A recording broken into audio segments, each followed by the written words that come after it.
नमस्कार साथियों, स्वागत है आपका आपके मनपसंद चैनल आरजे साहिल पर। मैं आरजे साहिल आप सभी का दिल की गहराइयों से स्वागत करता हूं।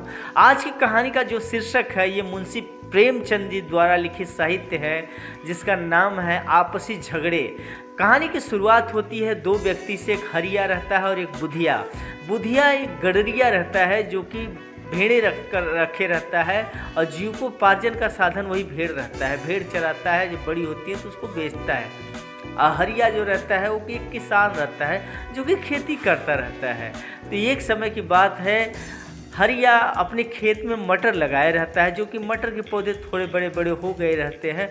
सर्दियों का समय था और बुधिया अपनी भेड़ों को लेकर के चराने के लिए उसी पगडंडी वही रास्ते से जाता हुआ रहता है दूसरे खेत में अपनी भेड़ों को चराने के लिए।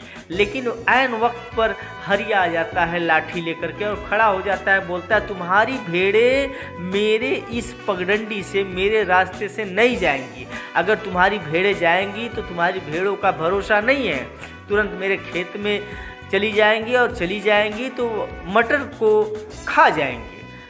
अब उधर जो गडरिया रहता है बुधिया, वो भी अपनी बात पर आवेश में आ जाता है, बोलता है नहीं, मेरी भेड़ें इधर से ही जाएंगी।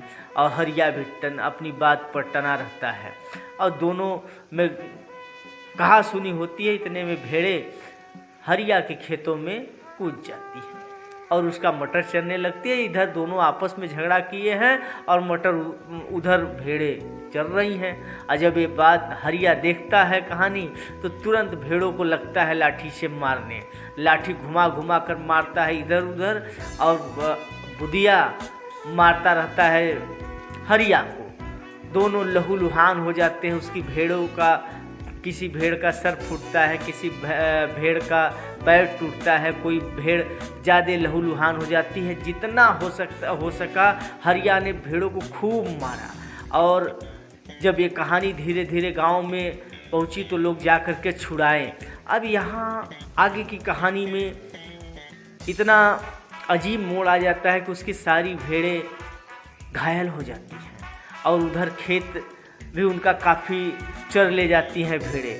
अब आई कहानी पुलिस केस की। जब पुलिस केस किया जाता है, लोगों ने बढ़ावा दिया कि तुम किसी से कमज़ोर हो। उधर हरिया ने भी केस किया, उधर बुधिया ने भी केस किया और थाने से होकर के कहानी कचहरी तक गई। या कचहरी में कहानियाँ तो चलती ही रहती हैं। कहानी धीरे धीरे काफ़ी, अब वहाँ वकील ढाढ़स देता कि मैं तुम्हें फैसला दिला दूंगा और उनका भी वकील वही कहता मैं तुम्हें फैसला दिला दूंगा। और दोनों केस लड़ते रहे। भाई पैसा तो चाहिए ही। अब क्या हुआ, जो कुछ बची खुची भेड़ें थी उसको बेच करके केस लड़ने लगे बुधिया। और इनको जब पैसे की ज़रूरत पड़ी हरिया जी को, तो अपना खेत का एक टुकड़ा बेच करके लड़ने लगे। इसी तरह से धीरे धीरे केस चलता रहा और बारी बारी से बुधिया अपनी भेड़ें बेचते रहे और हरिया अपनी खेतें बेचते रहे। एक दिन ऐसा हुआ कि दोनों लोगों ने अपना खेत भी गंवा दिया। उन्होंने खेत गंवाया, उन्होंने अपनी भेड़ें गंवा दी।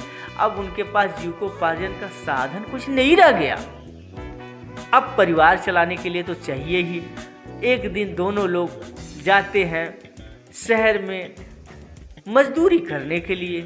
संजोग की बात कि दोनों को एक ही बिल्डिंग में काम मिलता है मजदूरी करने का, जो बिल्डिंग बनती रहती है। अब दोनों लोग उसी बिल्डिंग में दिन भर काम करते हैं, मगर एक दूसरे से बोलते नहीं हैं। अब जब शाम हो जाती हुआ कि आज शाम को घर जाएंगे, फिर कल सुबह आएंगे, क्यों न यहीं हम दोनों रुक जाएं। दोनों लोग अभी तो एक दूसरे से बोल नहीं रहे हैं। और अब आई बात कि भाई अब रात यहाँ रुकेंगे तो खाना भी तो चाहिए। तो किसी तरह से पैसे का जुगाड़ करके अपने जिससे काम करते हैं वहाँ लेते हैं, उससे पैसा जाते हैं, थोड़ा सा आटा खरीद कर लाते हैं। और आटे को, जो अढ़िया होता है जिसमें सीमेंट कंस्ट्रक्शन का सामान धोने के लिए यूज होता है, उसमें आटे को, उसको अढ़िया को साफ करके आटा गूँथते हैं। उसमें आटा गूँथ लेते हैं।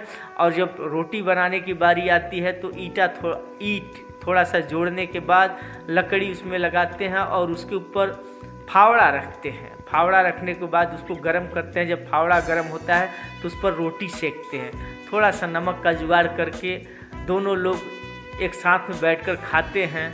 और खाने के बाद बालू रहता है यूं ही बाहर, बालू पर अपना अपना गमछा बिछाकर सोते हैं। सो करके ऐसे हाथ रखते हैं अपने सर पर और आसमान की तरफ देखते हैं, आसमान के चांद सितारों को, और सोचते हैं काश उस दिन हम लोगों ने थोड़ा बर्दाश्त कर लिया होता तो आज ये नौबत नहीं आती कि आज हम लोग आज फिर एक हो गए, हम लोग आज एक साथ बैठ कर के रोटी खाएं।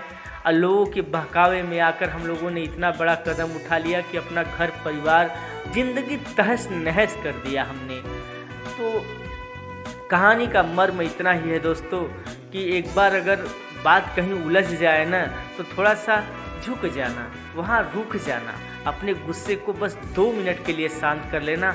ऐसा दिन नहीं आएगा, क्योंकि एक बात है, आप यहाँ तो झगड़ा कर गए लेकिन आपके पीछे आपका परिवार भी है।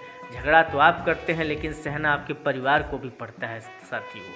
तो बस इतना ही कहना चाहूँगा। अगर हमारी ज़िंदगी में हरिया बुधिया की तरह भी कोई ऐसी घटना आए तो एक बार ज़रूर सोचिएगा इस कहानी के बारे में। बाकी फिर मिलेंगे दोस्तों अगले वीडियो में, तब तक के लिए आप सभी को प्यार भरा नमस्कार।